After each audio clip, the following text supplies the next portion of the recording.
gusto nuevamente encontrarnos en Agroactual. La semana anterior nos vinimos a la finca La Victoria para presentarles este interesante proyecto de ganado GIR. Hoy vamos a hablar con don Néstor Córdoba acerca de las características genotípicas y fenotípicas de lo que es este ganado. Bienvenido, don Néstor. Muchas gracias, don José. Bienvenidos aquí al proyecto que nosotros tenemos de Finca Victoria. Aquí tenemos una hembra de primer parto, se llama Bambina. Es un excelente referente para analizar las características que mencionó don José. Dentro del fenotipo, lo que nosotros buscamos, primero, caracterización racial. ¿Y qué es caracterización racial? La cabeza, una cabeza ultraconvexa que prácticamente no tiene gradiente entre lo que es el cráneo y el cuello. Oreja, una oreja con gavilán o engavionada, ¿verdad? Una oreja de tamaño medio, no es una oreja completamente larga como el Indurasil o una oreja completamente corta como el Nelor o el Brahman, otros equinos. Entre mayor sea el gavilán, mejor es la caracterización racial. Dentro de la caracterización racial, ¿qué buscamos o qué analizamos también? La pigmentación. El GIR puede ser rojo con tonalidades salpicadas de blanco, gargantillo, muchas veces llaman acá. Prácticamente la mayoría de las tonalidades son rojo y blanco. También ahora hay una tendencia muy de la línea de los brasileños que se están trabajando líneas con blanco y negro, ¿verdad? No es tan común, pero cada vez se está adoptando un poquito más eso dentro del patrón racial. Dentro de las características fenotípicas, ¿qué analizamos también? Feminidad. ¿Y qué es el tema de la feminidad? Por ejemplo, a nivel del cuello. Un cuello que tiene que estar desprovisto de musculatura, ¿verdad? Que tiene una buena transición desde el cuello a la paleta como tal. También analizamos lo que es la amplitud de pecho. La amplitud de pecho es importante porque esto está relacionado con lo que es la capacidad cardiorrespiratoria del animal. También eso tiene que también tener una relación muy marcada con lo que es no solo el perímetro torácico, sino también el tercio medio, la fortaleza. Lo que se habla de que es un animal que tiene que ser barrigón, ¿verdad? Ahí lo que estamos hablando es de la capacidad digestiva del animal. ¿Y por qué se relaciona la amplitud de pecho con la capacidad digestiva? Porque este animal tiene que tener una muy buena capacidad respiratoria, una muy buena capacidad para circular la sangre, para convertir lo que ella come en nutrientes, y esos nutrientes después van a verse manifestados a nivel de lo que es la leche, la ubre, ¿verdad? Entonces es un complemento. Tiene que tener una muy buena amplitud de pecho, una muy buena, un buen perímetro torácico, una fortaleza en el tercio medio, en el área ventral. Después nos venimos a analizar lo que es el lomo del animal. Tiene que ser un lomo parejo, un lomo fuerte, es decir, desde lo que es la jiba hacia el anca, prácticamente longilíneo, ¿verdad? Amplio como tal. Después nosotros vamos al área de lo que es el anca como tal. El anca tiene que ser amplia, Will, por con muy detrás, buena la toma por inclinación, detrás, no muy marcada. por Tiene que detrás, tener por una detrás, amplitud allá, a muévase nivel usted, de allá. coxales y también tener una muy buena amplitud a nivel de isquios. ¿Qué incidencia tienen eso o por qué lo buscamos? Por dos cosas. Número uno, para términos reproductivos. Una amplitud de caderas y una muy buena amplitud de isquiones nos da facilidad de parto. Pero también hay que entender que esta área es clave porque es el techo de la ubre. Entonces un animal que es fuerte en esta área muy probablemente nos va a garantizar que van a ser hembras que a futuro van a poderse mantener mucho tiempo en finca. ¿Por qué? Porque esos ubres van a seguir suspendidos, ¿verdad? Con una muy buena conexión a nivel de ligamentos. También importante, no lo podemos dejar de lado, el tema de lo que son los aplomos. La fortaleza de los aplomos anteriores, la fortaleza de los aplomos anteriores.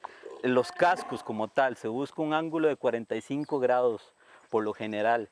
Y dos características que tampoco se pueden dejar de lado, que es la limpieza ventral. La limpieza ventral es el ombligo del animal. Esto se analiza tanto en machos como en hembras. ¿Por qué? Porque esto es una característica que se hereda.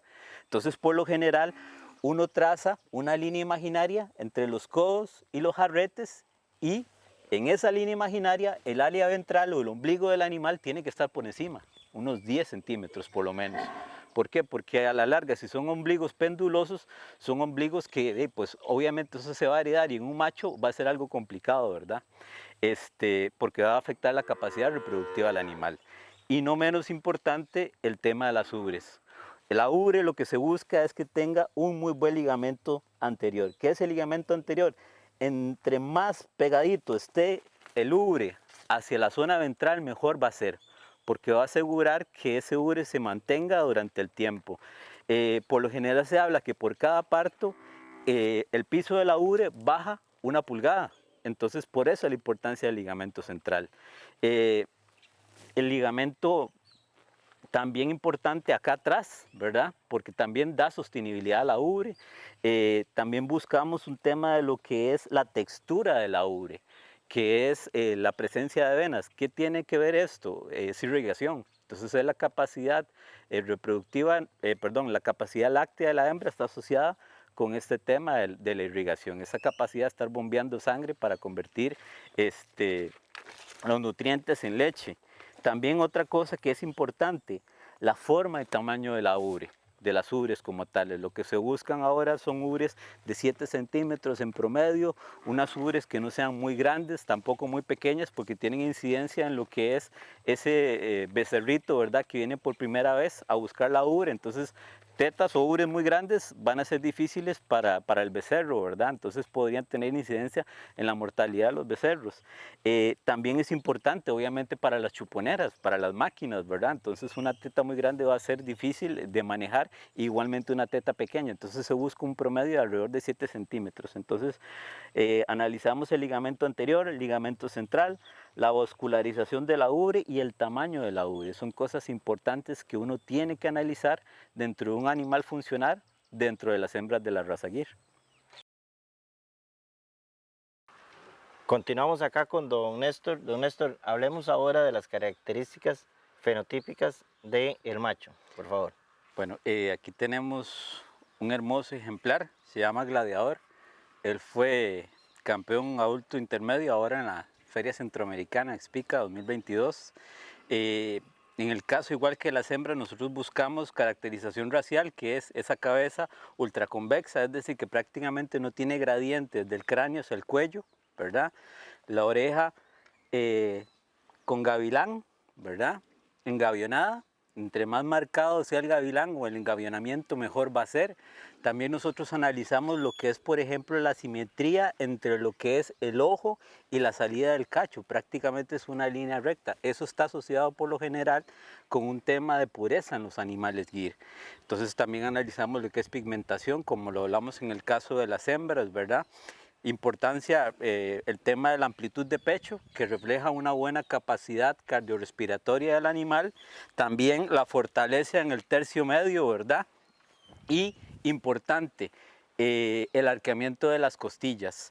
Las costillas tienen que ir en dirección hacia este pliegue, en este caso donde están los testículos del macho, o en dirección hacia donde está la ubre. El ángulo de las costillas debería ser este. Si el ángulo se hace más vertical, muy probablemente está asociado con un animal que es de carne. Entonces, si nosotros estamos buscando animales que sean funcionales desde el enfoque de la producción de leche, tenemos que buscar animales que tengan este arqueamiento de costillas, ¿verdad? Que es importante. La fortaleza a nivel de lo que son los aplomos, la fortaleza a nivel de lo que sean las cuartillas como tal, los cascos de los animales. Él es muy particular, de hecho dentro del Gyr le llama mucho la atención porque tiene una muy buena calidad de jarretes. Esto está relacionado con un tema de la capacidad motora del animal, que él tiene que estarse desplazando constantemente de un aparto a otro en procura de buscar el sustento, ¿verdad? El pasto como tal, y también obviamente la capacidad como reproductor, ¿verdad? Entonces tiene que tener muy buenos aplomos. Lo que hablamos de una jiba arriñonada, completamente recostada, ¿verdad? No una pseudojiba, sino una jiba completamente acostada en forma de riñón. La fortaleza también de lo que es la línea dorsal, una línea fuerte, amplia, larga, y también la importancia de que se inserte correctamente a nivel del anca. El anca tiene que tener un grado de inclinación no muy marcado y también tiene que tener, al igual que en las hembras, una muy buena amplitud a nivel de los coxales, ¿verdad? Estos huesos que están a los lados, que son aspectos que él como macho va a heredar a las hembras. Aparte de la importancia de los coxales, la importancia de lo que son los isquios como tales. No menos importante las características reproductivas en el macho, el tema de que su ombligo, su prepucio, ¿verdad? No sea muy penduloso, muy largo, porque puede tener un tema de prolapso, un problema de prolapso y eso obviamente va a afectar su capacidad reproductiva. Entonces un macho que no es reproductivo es un macho que no nos sirve. Entonces hay que buscar en la medida de lo posible también tirar una línea imaginaria de lo que es el jarrete hacia los codos y que en la medida de lo posible él no supere esa línea en lo que es su miembro reproductor. También importante, el tema de los testículos. La circunferencia escrotal es importante a nivel de los machos. Testículos que estén homogéneos, ¿verdad? Amplios como tales. Y también importante la campana. Es decir, tiene que haber una muy buena amplitud aquí entre sus piernas porque son características que él va a heredar a sus hijas. Entonces son aspectos que tienen que ver con la capacidad que él tiene de transmitir esas características a futuras hembras reproductoras. Y en este caso tenemos, hablando de consistencia genética, dos hembras, dos hijas de él, en donde nosotros vemos aquí junto con Jimena el tema de la calidad y la consistencia genética que tiene este macho. Es decir, él transmite lo que hablamos, esa fortaleza a nivel ventral, él transmite lo que es esa fortaleza a nivel de corvejones, él transmite la mansedumbre también, que eso es importante, ¿verdad? También tenemos unas muestras de ubre muy interesantes, muy bonitas y una muy buena caracterización racial. Entonces eso es importante. Y un poquito de lo que contó don José hace un momento, también nosotros analizamos aspectos genotípicos. Y tal vez la mejor manera de entenderlo viene de la perspectiva que el fenotipo es lo que nosotros podemos apreciar en los ojos, es la parte externa del animal. El genotipo es lo que está implícito en su material genético. Entonces, ¿qué aspectos podríamos analizar dentro del genotipo? Lo que es la consanguinidad. Por ejemplo, nosotros a la hora de escoger toros buscamos toros que tengan una consanguinidad dentro de los sumarios de toros brasileños, por ejemplo, que esté por debajo del 6%, porque está comprobado científicamente que la consanguinidad es un aspecto que merma la producción de los animales. Entonces, nosotros buscamos que dentro de los empadronamientos que nosotros hacemos disminuyamos el inbreeding, ¿verdad? O la consanguinidad justamente para evitar afectar la productividad de los animales. Y otro aspecto que también está muy de moda, de hecho hemos conversado con José sobre el tema, es el tema de la leche A2. Dentro de la producción de leche, el 80 al 90% de la leche como tal es agua, pero un porcentaje importante de ese remanente lo constituyen lo que son los azúcares, las lactosas y las proteínas.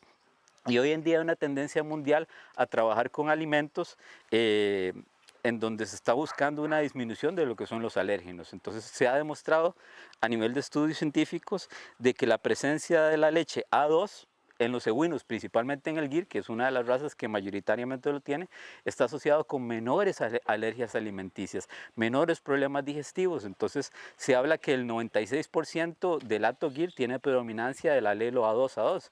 De hecho, hay una empresa aquí productora a nivel país que ya está sacando una leche en esa línea. Entonces es un todo. No solo las características fenotípicas, sino también el genotipo es importante. Y esto hay que buscarlo porque me lo comentaba don José ahora, la importancia de saber elegir el GIR como tal. Hoy en día hay una moda muy ligada al tema del GIR, pero también tenemos que entender que tenemos que tener capacidad de elegir el GIR, o sea, el GIR en cuanto a características funcionales, el GIR considerando aspectos fenotípicos, el GIR considerando aspectos genotípicos. Eso es importante para que los productores medianos o pequeños que quieran incursionar o emprender con el tema del GIR lleven buena calidad de GIR a sus hatos, ¿verdad?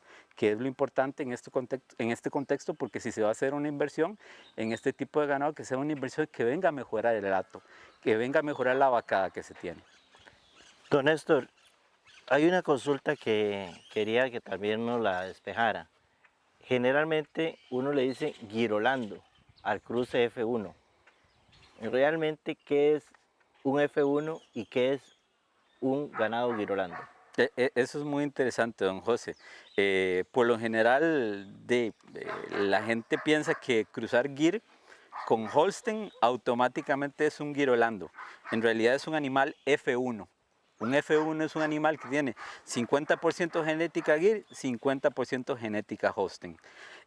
Cuando se habla del girolando, el girolando en realidad como tal es el girolando plus, que es el 5 octavos, que es prácticamente una tercera generación de cruces. Entonces, si nosotros tenemos una hija de un cruce Holstein con Gir, a ese animal tenemos que meterle un toro 3/4 para que producto de ese cruce tengamos un animal que es 5 octavos, que es donde se estabilizan las características genotípicas y fenotípicas del animal y se llega a una consistencia en cuanto a lo que es las bondades que tiene la raza. Eso es lo que se habla un puro sintético. Entonces en realidad el girolando como tal es un animal que se obtiene fruto de una tercera generación de cruces en donde hay un 5 octavos, es decir, presencia de 5 octavos de Holstein por 3 octavos de Gir.